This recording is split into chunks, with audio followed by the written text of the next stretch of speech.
Halo, Assalamualaikum warahmatullahi wabarakatuh.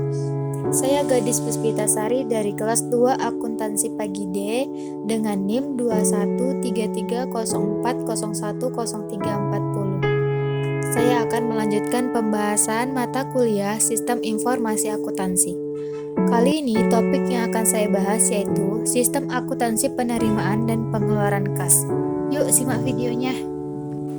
Pembahasan yang pertama yaitu sistem penerimaan kas dari penjualan tunai.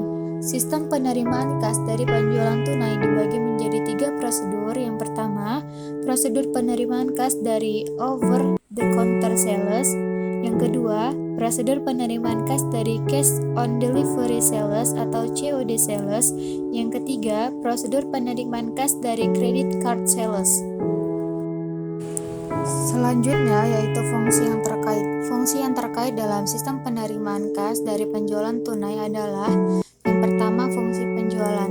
Fungsi ini bertanggung jawab untuk menerima order dari pembeli, mengisi faktur penjualan tunai, dan menyerahkan faktur tersebut kepada pembeli untuk kepentingan pembayaran ke fungsi kas. Yang kedua, fungsi kas. Fungsi ini bertanggung jawab sebagai penerima kas dari pembeli. Yang ketiga, fungsi gudang. Fungsi ini bertanggung jawab menyiapkan barang yang disimpan oleh pembeli serta menyerahkan barang tersebut ke fungsi pengiriman. Yang keempat, fungsi pengiriman. Fungsi ini bertanggung jawab untuk membungkus barang dan menyerahkan barang yang telah dibayar harganya kepada pembeli. Yang kelima, fungsi akuntansi. Fungsi ini bertanggung jawab sebagai pencatat transaksi penjualan dan penerimaan kas dan pembuat laporan penjualan. Selanjutnya, informasi yang diperlukan oleh manajemen. Informasi yang umumnya diperlukan oleh manajemen dari penerimaan kas dari penjualan tunai adalah yang pertama, jumlah pendapatan penjualan menurut jenis produk atau kelompok produk selama jangka waktu tertentu. Yang kedua, jumlah kas yang diterima dari penjualan tunai. Yang ketiga, jumlah harga pokok produk yang dijual selama jangka waktu tertentu. Yang keempat, nama dan alamat pembeli. Informasi ini diperlukan dalam penjualan produk tertentu. Namun, pada umumnya informasi nama dan alat pembeli ini tidak diperlukan oleh manajemen dari kegiatan penjualan tunai. Yang kelima, kuantitas produk yang dijual. Yang keenam, nama wiraniaga yang melakukan penjualan. Yang ketujuh, otorisasi pejabat yang berwenang. Selanjutnya, dokumen yang digunakan. Dokumen yang digunakan dari sistem penerimaan kas penjualan tunai adalah yang pertama, faktur penjualan tunai. Dokumen ini digunakan untuk merekam sebagai informasi yang diperlukan oleh manajemen mengenai transaksi penjualan tunai. Yang kedua, pita register kas atau kas register tab. Dokumen ini dihasilkan oleh fungsi kas dengan cara mengoperasikan mesin register. Pita register ini merupakan bukti penerimaan kas yang dikeluarkan oleh fungsi kas dan merupakan dokumen pendukung faktur penjualan tunai yang dicetak dalam jurnal penjualan. Yang ketiga, credit card sales slip (SIP). Dokumen ini dicetak oleh credit card center bank yang menerbitkan kartu kredit dan diserahkan kepada perusahaan atau disebut merchant yang menjadi anggota kartu kredit. Bagi perusahaan yang menjual barang atau jasa, dokumen ini diisi oleh fungsi kas dan berfungsi sebagai alat untuk menagih uang tunai dari bank yang mengeluarkan kartu kredit untuk transaksi penjualan yang telah dilakukan kepada pemegang kartu kredit. Yang keempat, bill of lading. Bill of lading, dokumen ini merupakan bukti penyerahan barang dari perusahaan penjualan barang kepada perusahaan angkutan umum. Dokumen ini digunakan oleh fungsi pengiriman dalam penjualan COD yang penyerahan barangnya dilakukan oleh perusahaan angkutan umum. Yang kelima, faktur penjualan COD. Dokumen ini digunakan untuk merekam penjualan COD. Yang keenam, bukti setor bank. Dibuat oleh fungsi kasa sebagai penyetoran kas yang diterima dari piutang ke bank. Bukti setor dibuat 3 lembar dan diserahkan oleh fungsi kas ke bank bersamaan dengan penyetoran dari piutang ke bank. 2 lembar tembusannya diminta kembali bank setelah ditandatangani dan dicap oleh bank sebagai bukti penyetoran kas ke bank. Bukti setor bank diserahkan oleh fungsi kas kepada fungsi akuntansi dan dipakai oleh fungsi akuntansi sebagai dokumen sumber untuk pencatatan transaksi penerimaan kas dari piutang ke dalam jurnal penerimaan kas. Yang ketujuh adalah rekapitulasi beban pokok penjualan. Dokumen ini digunakan oleh fungsi akuntansi untuk meringkas harga pokok produk yang dijual selama satu periode. Dokumen ini digunakan oleh fungsi akuntansi sebagai dokumen pendukung bagi pembuatan bukti memorial untuk mencatat harga pokok yang dijual. Selanjutnya, catatan akuntansi yang digunakan. Catatan akuntansi yang digunakan dalam sistem penerimaan kas dan penjualan tunai adalah yang pertama, jurnal penjualan. Jurnal penjualan digunakan oleh fungsi akuntansi untuk mencatat dan meringkas data penjualan. Yang kedua, jurnal penerimaan kas.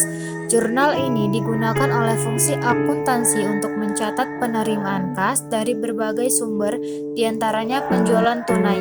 Yang ketiga, jurnal umum. Dalam transaksi penerimaan kas dari penjualan tunai, jurnal ini digunakan oleh fungsi akuntansi untuk mencatat harga pokok produk yang dijual. Yang keempat, kartu persediaan. Kartu persediaan digunakan oleh fungsi akuntansi untuk mencatat berkurangnya harga pokok produk yang dijual. Kartu persediaan ini diselenggarakan di fungsi akuntansi untuk mengawasi mutasi dan persediaan barang yang disimpan di gudang. Yang kelima, kartu gudang. Catatan ini tidak termasuk catatan akuntansi karena hanya berisi data kuantitas persediaan yang disimpan di gudang. Catatan ini diselenggarakan oleh fungsi gudang untuk mencatat kartu gudang digunakan untuk mencatat berkurangnya kuantitas produk yang dijual. Selanjutnya, jaringan prosedur dan unsur pengendalian intern. Jaringan prosedur dan unsur pengendalian intern terbagi menjadi beberapa bagian. Yang pertama ada jaringan prosedur yang membentuk sistem. Jaringan prosedur yang membentuk sistem penerimaan kas dari penjualan tunai adalah yang pertama, prosedur order penjualan. Yang kedua, prosedur penerimaan kas. Yang ketiga, prosedur penyerahan barang. Yang keempat, prosedur pencatatan penjualan tunai. Yang kelima, prosedur penyetoran kas ke bank. Yang keenam, prosedur pencatatan penerimaan kas. Yang ketujuh, prosedur pencatatan beban pokok penjualan. Unsur pengendalian intern yang seharusnya ada dalam sistem penerimaan kas dari penjualan tunai adalah sebagai berikut. Yang pertama ada organisasi. Organisasi ini terbagi menjadi 3 bagian. Yang pertama, fungsi penjualan harus terpisah dari fungsi kas. Yang kedua, fungsi kas harus terpisah dari fungsi akuntansi. Yang ketiga, transaksi penjualan tunai dilakukan oleh fungsi penjualan, fungsi kas, fungsi pengiriman, dan fungsi akuntansi. Selanjutnya yaitu sistem otorisasi dan prosedur pencatatan. Sistem otorisasi dan prosedur pencatatan terbagi menjadi 5 bagian. Yang pertama, penerimaan order dari pembeli diotorisasi oleh fungsi penjualan dengan menggunakan formulir faktur penjualan tunai. Yang kedua, penerimaan kas diotorisasi oleh fungsi kas dengan cara membubuhkan cap lunas pada faktur penjualan tunai dan penempelan pita register kas pada faktur tersebut. Yang ketiga, penjualan dengan kartu debit bank didahului dengan permintaan otorisasi dari bank penerbit kartu debit. Yang keempat, penyerahan barang kepada pembeli diotorisasi oleh fungsi pengiriman otorisasi oleh fungsi pengiriman dengan cara membubuhkan cap sudah diserahkan pada faktur penjualan tunai. Yang kelima, pencatatan ke dalam buku jurnal diotorisasi oleh fungsi akuntansi dengan cara memberikan tanda pada faktur penjualan tunai. Selanjutnya yaitu praktek yang sehat. Praktek yang sehat terbagi menjadi 3 bagian. Yang pertama, pita register kas bernomor urut dan pemakaiannya dipertanggungjawabkan oleh fungsi penjualan. Yang kedua, kas yang diterima dari penjualan tunai disetor seluruhnya ke bank pada hari yang sama dengan transaksi penjualan tunai atau hari kerja berikutnya. Yang ketiga, perhitungan saldo kas yang ada di tangan fungsi kas secara periodik dan secara mendadak oleh pemeriksa intern. Selanjutnya yaitu sistem akuntansi pengeluaran kas. Sistem pengeluaran kas terdiri dari sistem akuntansi pengeluaran kas dengan cek dan sistem pengeluaran kas dengan uang tunai melalui sistem dana kas kecil. Sistem akuntansi pengeluaran kas dengan cek. Pengeluaran kas dengan cek mempunyai beberapa kebaikan ditinjau dari pengendalian intern, diantaranya yang pertama, dengan digunakannya cek atas nama, pengeluaran cek akan dapat diterima oleh pihak yang namanya sesuai dengan yang ditulis pada formulir cek. Yang kedua, dilibatkannya pihak luar, dalam hal ini bank dalam pencatatan transaksi pengeluaran kas perusahaan dengan digunakannya cek dalam setiap pengeluaran perusahaan. Transaksi pengeluaran kas direkam juga oleh bank. Yang ketiga, pengeluaran kas dengan cek juga memberikan manfaat tambahan, yaitu adanya canceled check yang merupakan tanda terima kas dari pihak yang menerima pembayaran. Dengan penggunaan cek dalam pengeluaran kas, cek issuer secara otomatis menerima tanda terima kas dari pihak yang menerima pembayaran. Selanjutnya, dokumen yang digunakan. Dokumen yang digunakan dalam sistem akuntansi pengeluaran kas dengan cek adalah yang pertama, bukti kas keluar atau BKK. Dokumen ini berfungsi sebagai perintah pengeluaran kas kepada bagian kasa sebesar yang tercantum dalam dokumen tersebut. BKK ini juga dikirimkan kepada kreditur sebagai surat pemberitahuan dan sebagai dokumen sumber bagi pencatatan berkurangnya utang. Yang kedua, cek.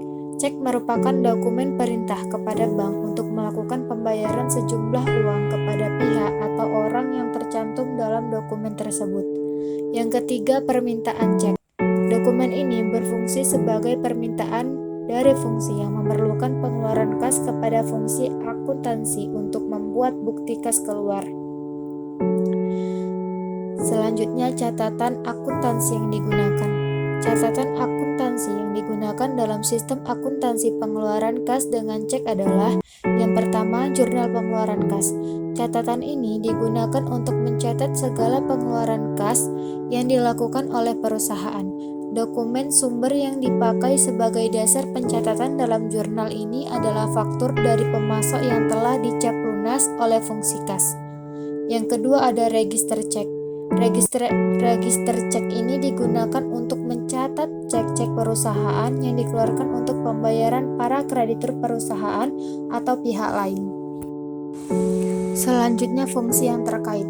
Fungsi yang terkait dengan sistem akuntansi pengeluaran kas dengan cek adalah yang pertama, fungsi yang memerlukan pengeluaran kas. Fungsi ini biasanya mengajukan cek kepada fungsi akuntansi bagian utang jika memerlukan pengeluaran kas untuk suatu kepentingan perusahaan.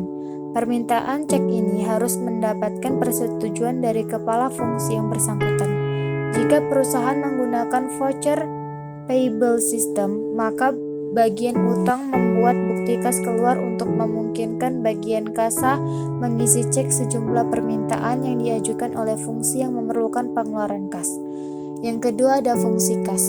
Fungsi ini bertanggung jawab dalam mengisi cek, memintakan otorisasi cek dan mengirimkan cek kepada kreditur via pos atau pembayaran secara langsung kepada kreditur atau melakukan pemindah bukuan melalui jasa perbankan. Yang ketiga ada fungsi akuntansi.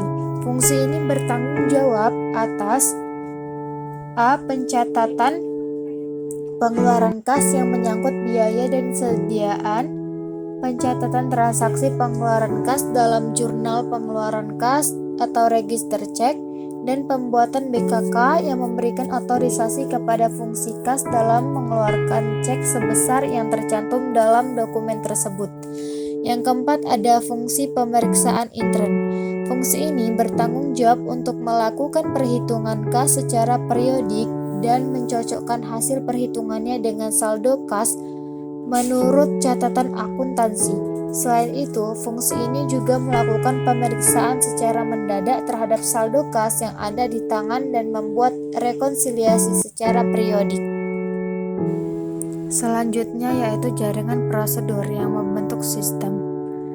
Sistem akuntansi pengeluaran kas dengan cek yang tidak memerlukan permintaan cek terdiri dari jaringan prosedur. Yang pertama, prosedur pembuatan bukti kas keluar. Yang kedua, prosedur pembayaran kas. Yang ketiga, prosedur pencatatan pengeluaran kas. Sistem akuntansi pengeluaran kas dengan cek yang memerlukan permintaan cek terdiri dari jaringan prosedur. Yang pertama, prosedur permintaan cek. Yang kedua, prosedur pembuatan bukti kas keluar. Yang ketiga, prosedur pembayaran kas. Dan yang keempat, prosedur pencatatan pengeluaran kas. Selanjutnya ada unsur pengendalian intern. Unsur pengendalian intern ini terbagi menjadi 3. Yang pertama ada organisasi. Organisasi ini terbagi menjadi 2, yaitu fungsi penyimpanan kas harus terpisah dari fungsi akuntansi, dan yang kedua adalah transaksi penerimaan dan pengeluaran kas tidak boleh dilaksanakan sendiri oleh bagian kasa sejak awal sampai akhir tanpa campur tangan dari fungsi lain. Terus ada sistem otorisasi dan prosedur pencatatan. Sistem otorisasi dan prosedur pencatatan ini terdiri menjadi 3 bagian. Yang pertama ada pengeluaran kas harus mendapat otorisasi dari pejabat yang berwenang. Yang kedua, pembukuan dan penutupan rekening bank harus mendapatkan persetujuan dari pejabat yang berwenang. Yang ketiga, pencatatan dalam jurnal pengeluaran kas atau dalam metode pencatatan tertentu dalam register cek harus didasarkan bukti kas keluar yang telah mendapat otorisasi dari pejabat yang berwenang dan yang dilampiri dengan dokumen pendukung yang lengkap. Dan yang terakhir ada praktik yang sehat. Praktik yang sehat ini terdiri dari beberapa. Yang pertama ada saldo kas yang ada di tangan harus dilindungi dari kemungkinan pencurian atau penggunaan yang tidak semestinya. Yang kedua, dokumen dasar dan dokumen pendukung transaksi pengeluaran kas harus dibubuhi cap lunas oleh bagian kasa setelah transaksi pengeluaran kas dilakukan. Yang ketiga, penggunaan rekening koran bank atau bank statement yang merupakan informasi dari pihak ketiga untuk mengecek ketelitian catatan kas oleh fungsi pemeriksa intern atau intern audit function yang merupakan fungsi yang tidak terlibat dalam pencatatan dan penyimpanan kas. Yang keempat, semua pengeluaran kas harus dilakukan dengan cek atas nama perusahaan penerima pembayaran atau dengan pemindah bukuan. Yang kelima, jika pengeluaran kas hanya menyangkut jumlah yang kecil, pengeluaran ini dilakukan sistem akuntansi pengeluaran kas melalui dana kas kecil yang akuntansinya diselenggarakan dengan import system. Yang keenam, secara periodik diadakan pencocokan jumlah fisik yang ada di tangan dengan jumlah kas menurut catatan akuntansi. Yang ketujuh, kas yang ada di tangan atau kas in safe dan kas yang ada di perjalanan atau kas in transit diansurasikan dari kerugian. Yang kedelapan, kasir diansurasikan atau fidelity bond insurance. Yang kesembilan, kasir dilengkapi dengan alat-alat yang mencegah terjadinya pencurian terhadap kas yang ada di tangan, misalnya mesin register kas, almari besi, dan strong room. Dan yang ke-10, semua nomor cek harus dipertanggungjawabkan oleh bagian kasa.